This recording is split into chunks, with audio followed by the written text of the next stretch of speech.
Hey there, welcome back. We're Mike and Karen, your hosts for today's deep dive into the world of hotel management.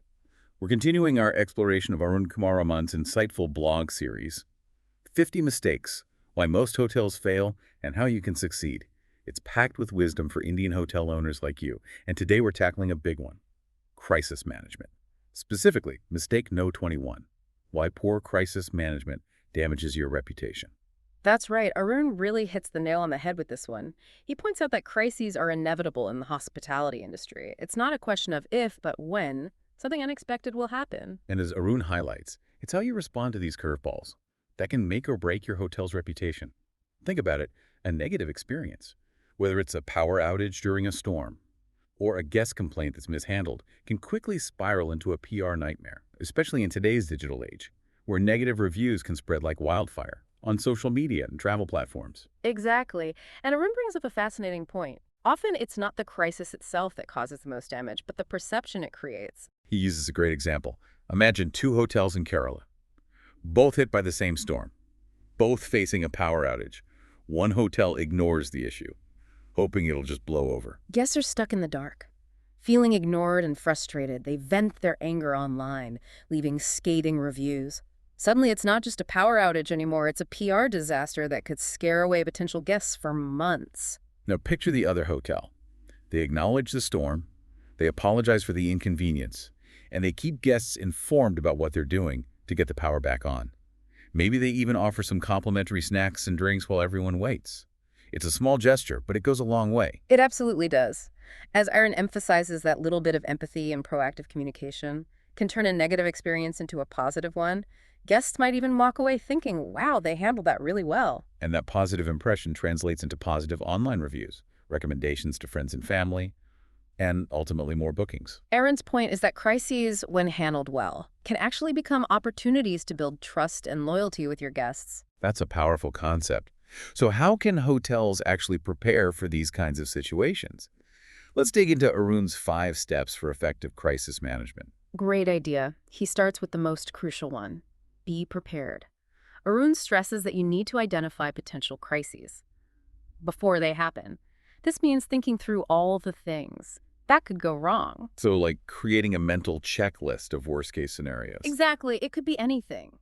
Overbookings, bad weather, negative reviews, even food complaints. By anticipating these problems, you can start developing a plan for each scenario. That way, when something does happen, your staff knows exactly how to respond, and you're not scrambling to figure things out in the heat of the moment. Right. Having a plan in place can help you stay calm and collected, which is crucial for clear thinking and effective decision-making during a crisis. And that leads us nicely to Arun's second step: communicate transparently. This one seems pretty straightforward. Honesty is always the best policy, right? It is. But Arun goes a bit deeper than that. He emphasizes the importance of keeping guests informed throughout the entire crisis, not just at the beginning. So regular updates are key. Absolutely. It shows that you're taking the situation seriously and actively working towards a solution. Imagine you're a guest and you're stuck in a hotel with no power. You'd want to know what's happening, wouldn't you? For sure, I'd be checking in with the staff constantly. Exactly. And if they're giving you updates, even if it's just to say, we're still working on it, but we'll let you know as soon as we have more information, it makes a huge difference. It's about managing expectations and preventing that feeling of being abandoned or ignored. Precisely. Now, the third step that Arun outlines is empower your staff. This is where things get really interesting. Okay, so what does that look like in a real-world scenario? Think about it. Your staff are the ones on the front lines, interacting with guests every day. They're the face of your hotel. So they need to be equipped to handle difficult situations. Right. Arun suggests investing in training. That gives your team the skills and confidence to handle guest concerns effectively.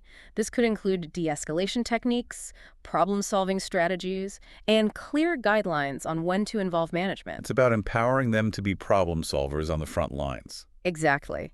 Because often a quick and genuine response from a staff member can prevent a minor issue from snowballing into a full-blown crisis. And I bet it makes your staff feel more valued and appreciated too, knowing that you trust them to handle these situations. Absolutely. Now moving on to Arun's fourth step: monitor online feedback.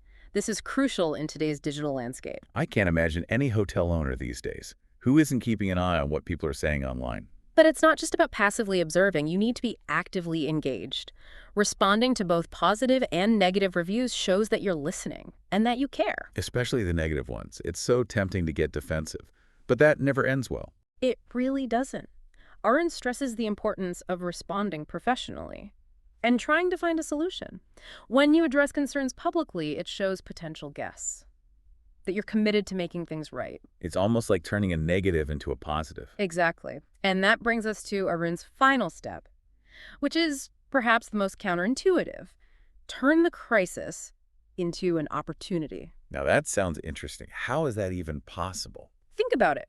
A guest has a problem, and you not only fix it, but you go above and beyond to make it right. Maybe you offer them a free upgrade or a complimentary meal. Those little gestures of goodwill can make a huge impact. They really can. It shows that you genuinely care about your guests' experience and that you're willing to go the extra mile to ensure their satisfaction. So it's not just about damage control. It's about building stronger relationships with your guests. Precisely. And those relationships are invaluable. They lead to positive word of mouth, repeat business, and ultimately a stronger reputation for your hotel. This has been a fascinating deep dive into Arun's insights on crisis management. His 5 steps offer a really practical framework for Indian hotel owners to navigate those inevitable bumps in the road. They really do. What stands out to you from Arun's advice? I think the idea of turning a crisis into an opportunity is particularly brilliant. It's so easy to get caught up in damage control. But if you can shift your mindset and see the potential for growth and improvement, it can be a game changer. Absolutely. And I love how Arun emphasizes the human element throughout his blog post.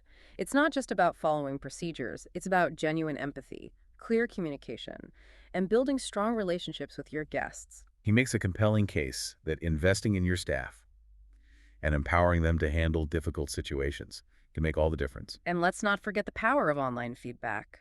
Arun's right. Monitoring and responding to reviews can really shape your hotel's reputation. It's like having a direct line to your guests, both current and potential. You can learn so much from what they're saying and use that feedback to improve your services. So for our listeners out there, think back to Arun's key message. Crises are inevitable, but they don't have to define you. It's all about how you respond and how you use those experiences to learn, grow, and build an even stronger hotel business. If you can approach crises with a proactive mindset and a commitment to transparency and guest satisfaction, you can turn those challenges into opportunities to build trust and loyalty. That's great advice to end on. Thanks for joining us on this deep dive into crisis management. We'll be back next time with another episode of 50 Mistakes Why Most Hotels Fail and How You Can Succeed. Until then, keep those reviews coming. And remember, even the toughest challenges can be overcome with the right approach. See you next time.